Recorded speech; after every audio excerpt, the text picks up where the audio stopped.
Ibu, kita sedang di tepi sungai ini. Bagaimana kalau Ibu bercerita tentang Yesus yang dibaptis di sungai Yordan? Iya Ibu, aku mau dengar. Baiklah, Ibu akan bercerita.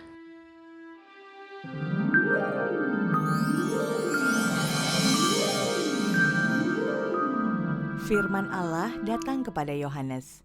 Dia adalah anak Imam Zakaria dan ibu Elisabet. Yohanes tinggal di padang gurun yang terdekat di sebelah timur sungai Yordan, di wilayah Yudea. Ia memakai jubah yang dibuat dari kulit unta dan mengenakan ikat pinggang yang dibuat dari kulit. Allah berfirman kepada Yohanes supaya ia mengajak orang-orang bertobat. Pada waktu itu, Yesus tinggal di Nazaret yang terletak di wilayah Galilea, jauh di utara Yudea. Bertobatlah, kerajaan surga sudah dekat. Bertobatlah, kerajaan surga sudah dekat.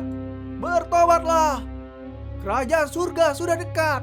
Kalian harus memperbaiki tingkah laku kalian. Berhentilah melakukan yang jahat, lakukanlah yang baik. Mengapa engkau mengajak kami bertobat? Apa untungnya bagi kami kalau kami bertobat? Apa masalahnya bagi kami kalau kami tidak bertobat? Kalau kalian bertobat, kalian akan selamat. Kalian akan tinggal bersama Tuhan di surga. Kalau kalian tidak memperbaiki tingkah laku kalian, kalian akan susah sendiri. Kapak sudah tersedia pada akar pohon, dan setiap pohon yang tidak menghasilkan buah yang baik pasti ditebang dan dibuang ke dalam api. Apa yang harus kami lakukan sekarang? Kalian harus mengakui dosa kalian kepada Tuhan dan berjanji kepada Tuhan tidak akan berdosa lagi. Lalu aku akan membaptis kalian sebagai tanda pertobatan. Percayalah, Tuhan akan mengampuni dosa-dosa kalian. Kami akan bertobat. Kami akan mengikuti perkataanmu.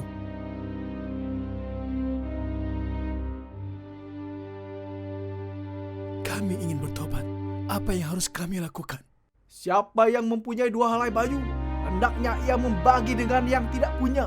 Siapa yang mempunyai makanan, hendaknya ia membagi dengan yang tidak punya makanan. Kami ini pemungut cukai. Kami ingin bertobat seperti yang engkau sampaikan. Apa yang harus kami perbuat? Kalian para pemungut cukai, jangan menagih lebih banyak daripada yang sudah ditentukan bagimu. Kami ini para prajurit. Kami juga ingin bertobat. Apa yang harus kami perbuat? Bagi prajurit yang mempunyai kekuatan dan senjata, kalian jangan merampas, jangan memeras. Cukupkanlah dirimu dengan gaji yang kalian terima.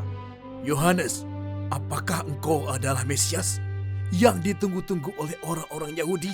Bukan, aku bukan Mesias. Kalau engkau bukan Mesias, lalu siapakah sebenarnya engkau ini? Aku adalah suara yang berseru-seru di padang gurun. Luruskanlah jalan Tuhan, seperti yang dinubuatkan oleh Nabi Yesaya. Kalau engkau bukan Mesias, lalu mengapa engkau membaptis? Aku membaptis kamu dengan air sebagai tanda pertobatan. Engkau adalah seorang nabi. Orang yang akan datang itu lebih berkuasa daripadamu? Seperti apa dia? Aku sudah membaptis kalian dengan air, tapi Dia yang datang itu akan membaptis kalian dengan Roh Kudus. Sementara itu, Yesus datang dari Galilea ke sungai Yordan, tempat Yohanes membaptis orang banyak. Yesus berdiri di antara orang-orang yang hendak dibaptis oleh Yohanes. Ketika tiba giliran Yesus, Yohanes terkejut melihat Yesus. Aku tidak pantas membaptismu. Akulah yang perlu dibaptis olehmu. Yohanes, lakukan saja. Baptislah aku, seperti engkau membaptis orang banyak itu. Bagaimana mungkin engkau datang kepadaku dan engkau meminta aku membaptismu? Aku tidak bisa melakukannya. Yohanes, engkau tahu siapa aku. Bapa menghendaki aku datang ke dunia ini untuk menyelamatkan manusia dari dosa dan untuk membawa manusia ke surga.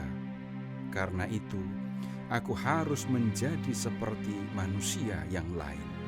Baiklah, maafkan aku. Aku akan membaptismu. Sesudah Yesus dibaptis oleh Yohanes, Yesus keluar dari sungai dan berdiri di tepi sungai. Tiba-tiba langit terbuka Dan roh Allah seperti burung merpati turun dari langit dan tinggal di atas Yesus. Lalu dari sungai terdengar suara dari surga.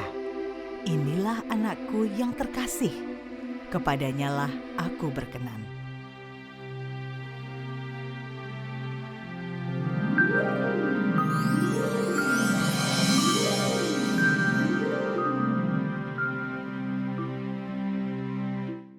Ibu, mengapa Yohanes sering disebut Yohanes Pembaptis?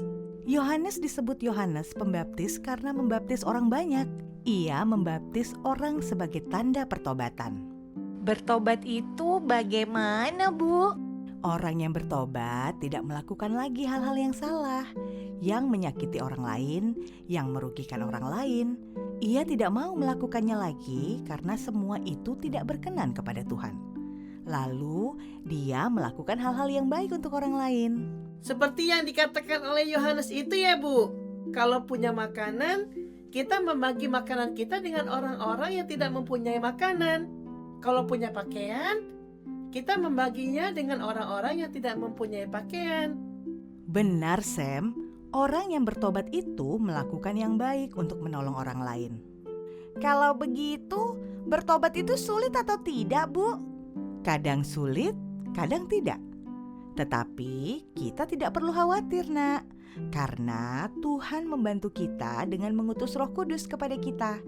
Roh Kudus menolong kita sehingga kita bisa mengasihi sesama. Bagaimana kita bisa mengerti kalau Roh Kudus itu menolong kita? Perhatikan ya, ingat ketika di dalam hati kalian ada keinginan untuk melakukan yang baik, misalnya keinginan untuk berdoa, untuk menghibur teman yang sedang sedih, berbagi bekal sekolah dengan teman yang tidak mempunyai bekal. Ingat kan? Iya, Bu, aku ingat. Keinginan untuk melakukan yang baik itu adalah dorongan dari Roh Kudus yang tinggal di dalam diri kita, Nak.